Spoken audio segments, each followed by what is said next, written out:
私は見ることが苦手なので、うんうん展示で、うん宅建の本試験は受けまして、うんうんでその後の、登録実務講習に関して、どこの、実施機関がファイナンシャルプランナーの資格を取りまして、はいはい、でその時に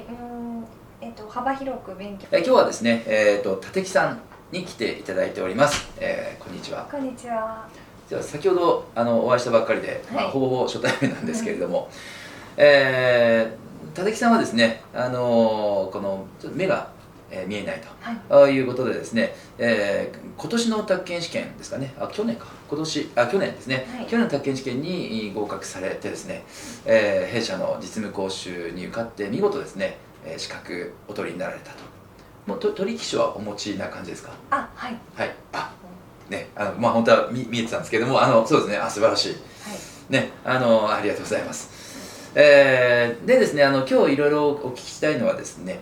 どのように勉強したのか、でしかも噂では40点以上取ったという噂も聞いておりますので、はい、でまたその中ね、いろいろ苦労されているところも多分ね、あるのかなと思うので、そういった話をざっくばらんにお聞きして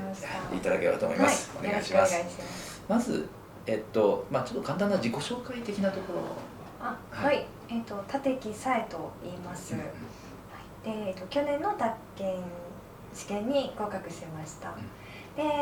今はですね、シンガーソングライターとして歌を歌っていまして、そうなんですね。で、ライブ活動とか、あと講演講師なんかをして全国各地行っております。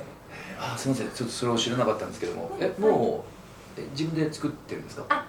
作詞作曲してますね。で、ピアノの弾き語りスタイルで歌を歌ってます。そうなんですね。僕40になってからなんですけども、ギターを習い出してですね、YouTube とかにこう弾き語りとか上げたりもするんですけども、それはもう幼少の頃からやってるんですか？ピアノははいしてます。して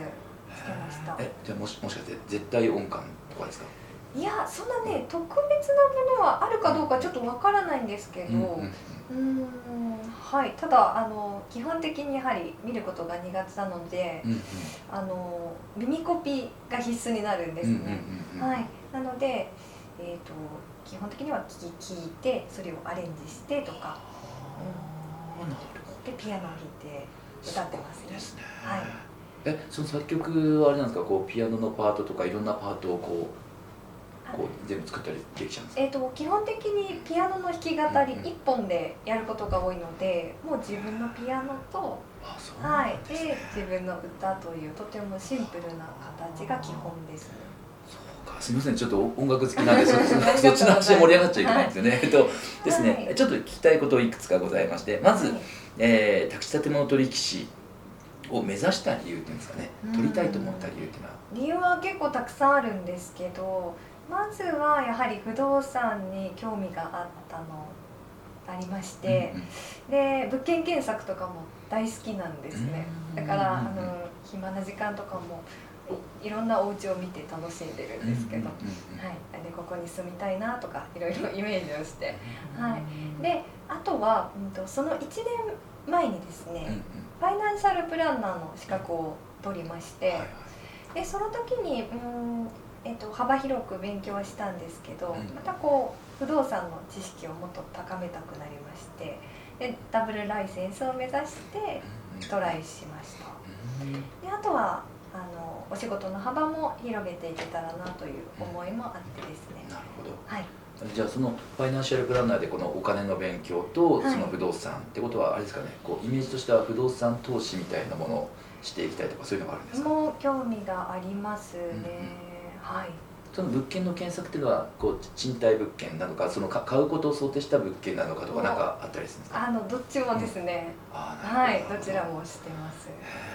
僕うちなんか不動産投資、いわゆる投資に関する賃貸不動産経営管理士だとか、あとは投資不動産販売とかいろいろ投資絡みのなんか教育なんかもよくしてたりするんですけれども、そうなんですね。でやっぱりねそういう投資会社の社長さんだとかがおっしゃっているのはですね、なんかこう僕みたいなガサツな人間よりもですね、僕はもう正直不動産の教えてる専門であれなんですけども、こう家に帰ったら寝れりゃいいやぐらいな感じしか思ってなくてですね、でもやっぱ女性の視点って言ったらこう言っちゃあれなんですけど、こうやっぱこうどういうコーディネートの部屋がいいかとか、どういう色かっていうのは結構ね、この不動産投資会社でそういった視点がねある人が欲しいというかですね、なんかねそういったのをよくね聞きますね。そうですね。私自身は、和歌山県の田舎出身ってこともあってですね、東京は大好きで外に出るのも好きなんですけど、やはり家の中はこう静かでゆったりした空間、自分だけの空間でありたいと思っているので、家へのこだわりは割と多いのかなと思います。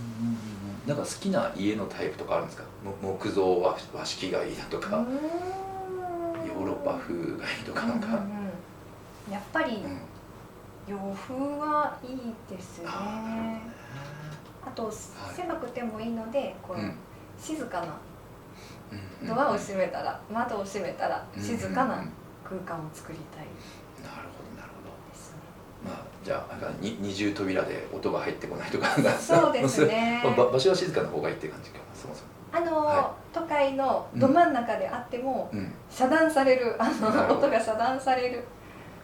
ところが。なるほどですね。もう今ちょっとなんか自分の話になって、僕は今ね大学院でこう研究もしたりするんですよ。で今やってるのはね ESG 不動産投資とかって知ってますかね。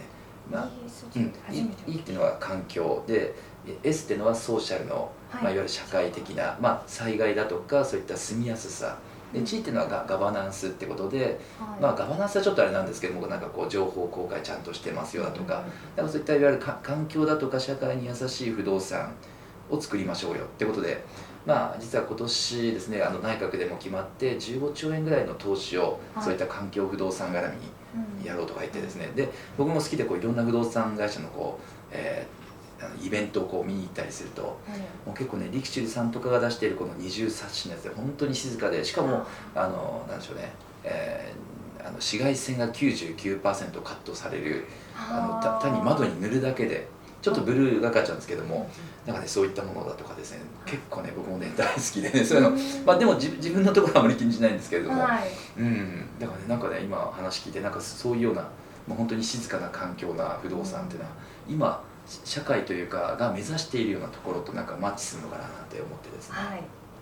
いいですね。静かで安全ですかね。必須なのかなと。安全というのはこう災害関係っていうことですかね。セキュリティですかね、どちらかというと。セキュリティね。なるほどなるほど。すごく勉強になります。でちょっとまた別の話なんですけれども、登録、実務講習受講について、苦労した点とかなんかありますかね。宅建の本試験は、お勉強を頑張って、合格したんですけども、その後がですね、私の場合結構大変でして、私は見ることが苦手なので、展示で宅建の本試験は受けまして、でその後の登録実務講習に関して、どこの実施機関が受け入れてくれるんだろうっていうのがあったんですね。で修了試験もありますので、やはりそのままの試験皆さんと同じように受けることが私の場合はできなくって、そこをちょっとこうご相談させていただく必要があったんですよ。で自分でこう受け入れていただけるところを片っ端から電話して聞きまして、説明しましてお願いしたんですけども、ほとんどの実施機関に断られまして、でその時にも宅建の本試験には受かったんですけど、やはり、お仕事もこのままではできないですし、宅建士って名乗ることもできないんだなと思ってですね、すごく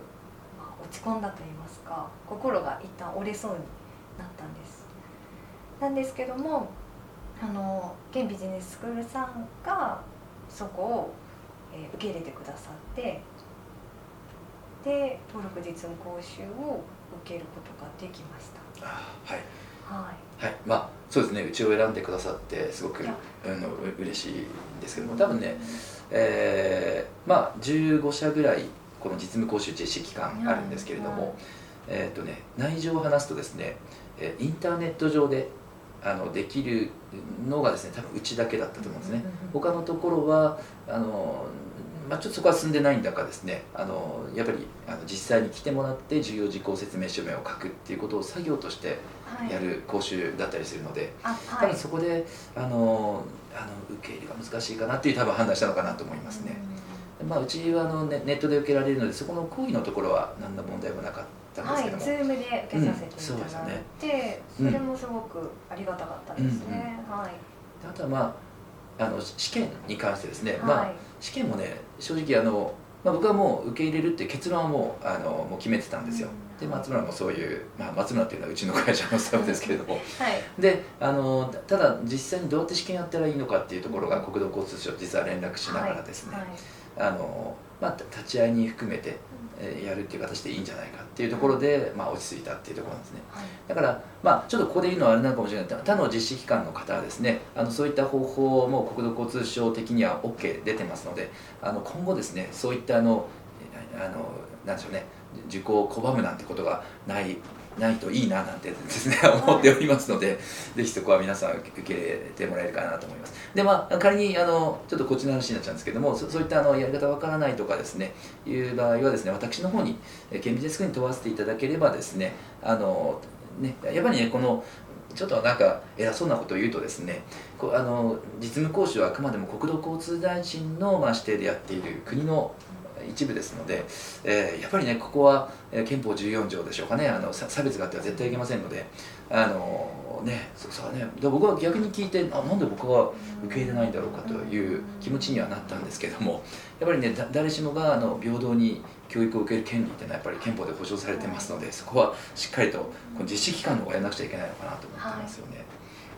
テクノロジーも結構発達してきているので、今回この実務講習に関して、試験に関してはパソコンの音声機能を利用して受けさせていただいたんですけども、展示だけではなくて、そういういろんな方法が今取れると思うので、なんかそのお話だけでもこう聞いていただけるとね、私たちは嬉しいなと思いました。でみんなが本当に学んで目標達成できる社会につながると嬉しいなと思いました。ですよね。もうなんか私が言うのはもう釈迦に説法だと思うんですけども、本当に僕は障害者って言葉も好きじゃないんですけども、そういったもうね、差別禁止法もあり、で今不動産業界でも、そういった方向けに例えば物件を内覧するときに例えば車椅子であるならばちゃんとこう段差をなくすような斜面を持っているかどうかとか、目の不自由な方の案内がちゃんとできるかどうかっていうのを他県業者として用意しなくちゃいけないってことにもうなってますので、ですからもうね、僕は他県業者ではないんですけども、そういったところのいろいろこう人脈というかですね、いろいろ話す機会のある人が多いんですけども、やっぱそういったところをね、しっかりとできてもう当たり前になってくるのかなと思うので、だからもうね、そういった方がね、やっぱり他県業者にいるとなおいいじゃないですか。その気持ちが、お客さんの気持ちも分かるしっていうところで、なんかお話をこう聞いていただくとか、知っていただくことがまず必要なんだなと私も今回すごい思いました。なんか私たちができることとか、困ることとかってちゃんとお伝えをしないと分かっていただいたりすることも難しいんだなっていうのも感じましたし。そうですよね。確かに言われないと、そこまでのところはなかなか確かに難しかったかな。僕は結構なんでしょうね、新しいもの好きというかですね、何でもチャレンジしちゃうタイプの経営者タイプで、例えば他県業に関してはインドの方だとか中国の方とか結構ね受験される方多いんですよ。なのでじゃあテキスト全部中国に翻訳しようかなとかですね、なんかね、それを聞いてじゃあ今回全部テキストを転人しようかなみたいな普通に思ってて、本当なんです。であれですよね、もうだから変な話ね、もううちで逆に働いてくれないかななんて僕は松浦に行ってですね、もうね展示にしてもらうとかですね、そういう作業してもらったりとか、でも気持ちとしてはもうそういった方が本当にね、もう第一線の不動産会社投資会社の、例えば重要事項説明書面を作る部署だとか、法務部だとかですね、実際にこのお客さんに案内するのもできるか、全然できますかね。ちょっとごめんなさい、僕は知識はあまりないんですけれども、なんかそういったところで本当にそういった第一線の不動産会社に逆に勤務していただいて、絶対ねそういうのプラスになると思うんですね。さっきの ESG じゃないですけども、そういった社会性のある不動産会社って求められてますので、ぜひね勤めてほしいなっていうね。実際に家を借りにくい人たちもたくさんいてですね、私たちもそうかもしれないんですけど、やはり障害を持っていることで断られてしまったり、先日も少し友達と話してたんですけど、まだ決まっていないのにもう決まっちゃったのでって言って嘘をついて断られたりとか、いろんな経験をしてる人がいまして、なんかそういうところも変わっていってほしいなと思いました。もう結構ね、大手さんはそういう意識を持っているところは結構あるとは思うんですけれども、まだなんでしょうね、中小企業的なところではそこまで行ってないところもあるのかもしれないですよね。そうですね。そうか。なるほどね。宅建でもちろん勉強したばかりの通りあれですよね、契約締結前の貸しとか勉強しましてね、ちゃんとね説明義務違反した場合はもちろんね不法行為で損害賠償ということだと思うので、そうですね。もう実際にあるんだなと、驚きと残念な気持ちになりました。なるほどね。わかりました。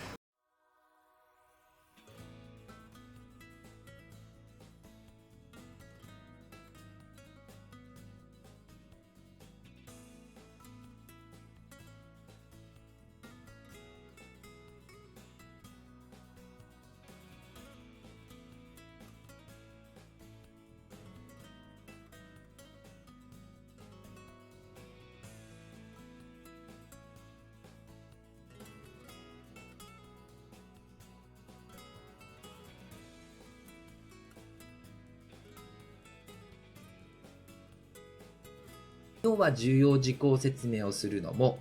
重要事項説明書面に記名押印するのも、その後の契約書面に記名押印するのも、一般の従業員では